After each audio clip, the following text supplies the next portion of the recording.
Good morning, everybody. It's 9 o'clock. 9 o'clock is with me, Father Warner.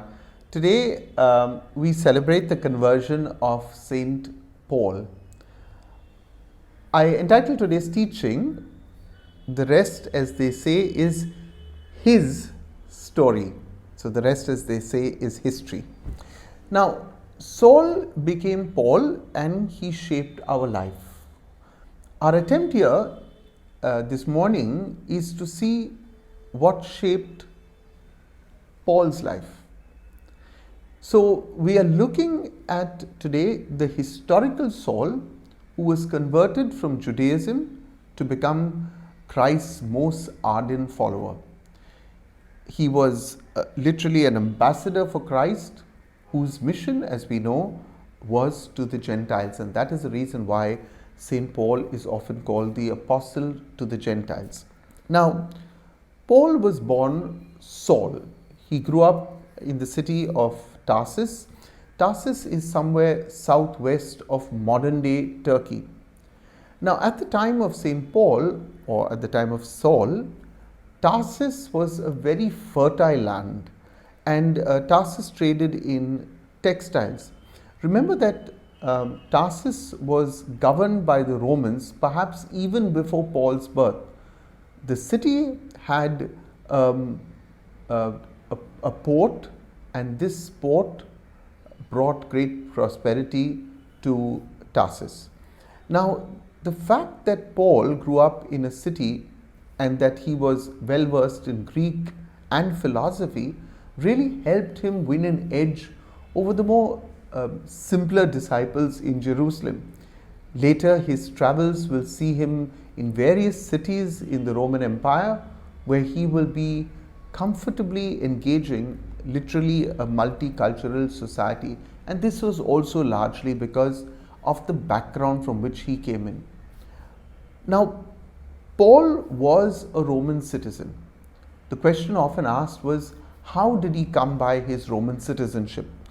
Now, according to Father O'Connor, a scripture scholar, Paul was the son of a Roman slave.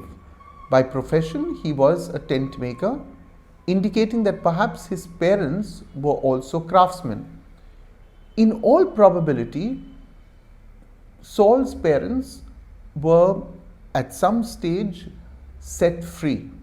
There is enough evidence in the Roman world to show that slaves were not considered an asset beyond the age of 40, and hence their masters would then set them free. The law stated that the children of slaves of a Roman citizen were automatically granted Roman citizenship when their parents were set free. So if Paul's parents were set free from their masters, then obviously St. Paul became a Roman citizen. Now, Paul spent his life under Roman rule. The Jews, like Paul, believed that they were the chosen ones. The presence of these Romans, these pagan rulers, only pushed the Jews into what we would call apocalyptic mode. Many of the Jews believed that the end of the world was near. There were two reactions, therefore, to the Roman occupiers. The first was an armed resistance, fight the Romans, destroy them. And the second was the belief that the end of days could be hastened by holding strictly the Jewish law.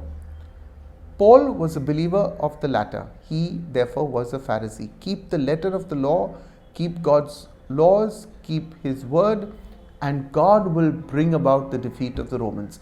So Paul grew up with this belief.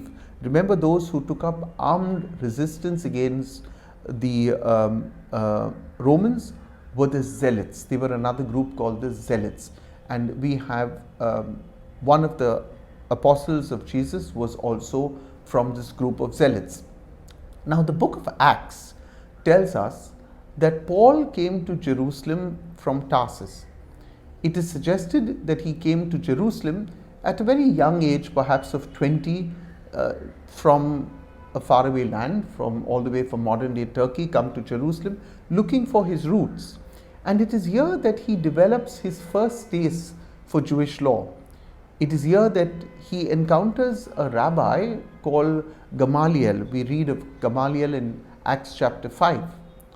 For Paul, now, the Jewish law became the focal point, and Paul became the most zealous defender of the law in suggesting that the acceleration of the end of days could be brought about through this Pharisaic way of thinking, the very strict observances of the law.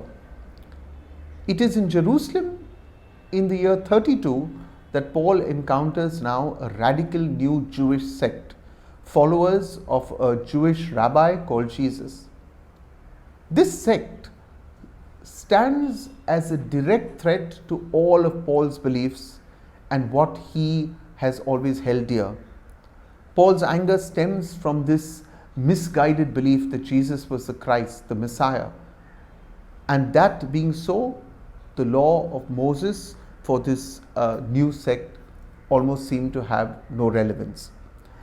The followers of this new sect wanted to be both Jews and followers of their leader Jesus.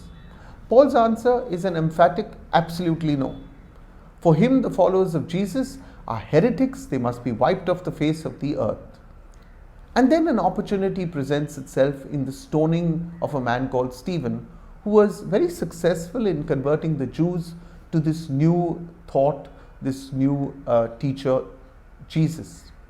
We are told that Paul, in scripture we are told this, Paul approves of the death, and he literally takes care of the clothes of the executioners while they are stoning Stephen. Now, consumed by his hatred for the Christians, St. Paul, at that time Saul, takes the road to Damascus, and he has letters with him to bring back to Jerusalem these heretics. It is on the road that he encounters Christ and undergoes a life-changing experience that makes him the apostle to the Gentiles. And as I said, the rest, as they say, is history. I want to wish you a very, very happy feast of St. Paul. In particular, my prayers today go out to my former parishioners of St. Paul in Parel. I spent 4 lovely years there, and I recall the many, many things that we did together. I think my great fondness for the people of the BIT blocks continues to remain in my heart. It is in St. Paul's that I met some of my closest friends who continue to be very close to my heart today. I want to remember also a young boy who passed away then, Marlin, in my prayers today.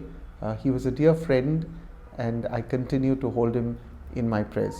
Thank you everybody for joining me each day at 9 o'clock with Father Warner. Please don't forget to like this video, share it with your friends, subscribe to our channel. God bless you. Have a wonderful day.